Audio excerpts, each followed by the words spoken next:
chaque produit cosmétique mis sur le marché européen, il est obligatoire de désigner une personne responsable. Cette personne aura un certain rôle à jouer sur la création et sur la commercialisation des produits. Donc si vous voulez lancer votre marque en toute sérénité, vous allez devoir vous familiariser avec tout ça. Dans cette vidéo, je vous partage qu'est-ce qu'une personne responsable, quels sont les rôles qui lui sont attribués, quelles sont vos obligations en tant que créateur et metteur sur le marché de produits cosmétiques. Salut, c'est Josiane, je suis entrepreneur, j'ai créé Iwalewa, la marque de cosmétiques Made in Africa. Ici, je partage mon parcours afin de bâtir une communauté où nous pourrons évoluer tous ensemble en productivité, self-esteem et business. Avant de rentrer dans le vif du sujet, si vous souhaitez lancer votre marque de cosmétiques mais ne savez pas par où commencer, j'ai créé une petite trame pour vous aider à guider votre réflexion.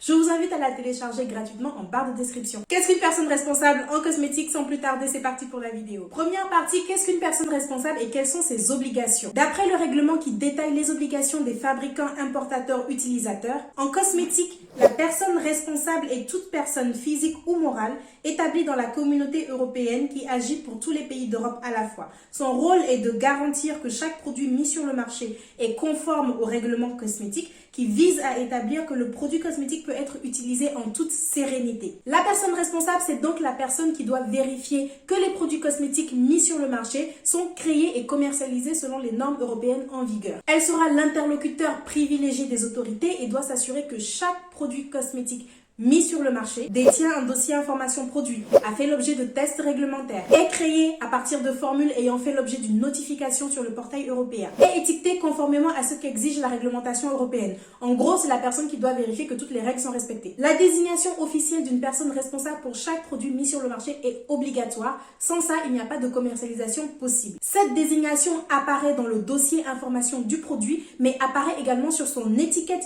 puisque le nom et l'adresse de la personne responsable doivent y figurer. Deuxième partie, qui est désigné personne responsable? Ici, il y a plusieurs cas de figure. Premier cas, vous êtes fabricant. Soit vous fabriquez vous-même ou alors vous passez par un laboratoire sous-traitant. Peu importe, tant que cette procédure est réalisée en votre nom et que vous commercialisez les produits sous votre propre marque. Dans ce cas, vous ou votre entreprise est directement désigné comme personne responsable et vous êtes garant de la sécurité des produits. Second cas, vous êtes importateur. Ici, nous sommes dans le cas où les produits cosmétiques en question ne sont pas commercialisés en Union européenne.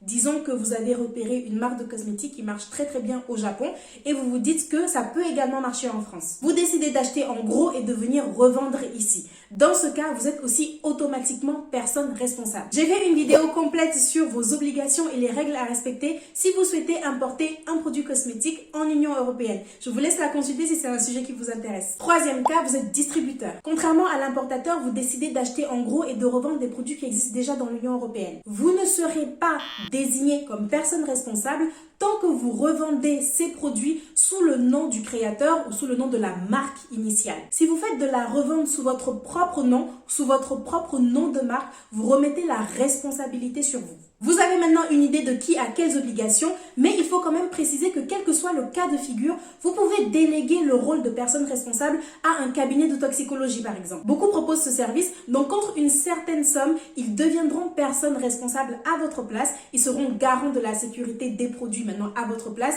et seront l'interlocuteur privilégié des autorités. Je vous mets toutes les sources pour cette vidéo en barre de description. Il y a un article blog en particulier, c'est le site d'Ecomundo que je vous recommande d'ailleurs pour tout ce qui est réglementation cosmétique. N'hésitez pas à aller le consulter, je pense que ça pourra vraiment vous servir. C'est la fin de cette vidéo, je vous remercie d'avoir regardé, j'espère qu'elle vous sera utile. Abonnez-vous pour ne pas manquer d'autres contenus de ce type, je poste tous les mercredis et les dimanches. Alors d'ici là, je vous dis à dans quelques jours. Ciao!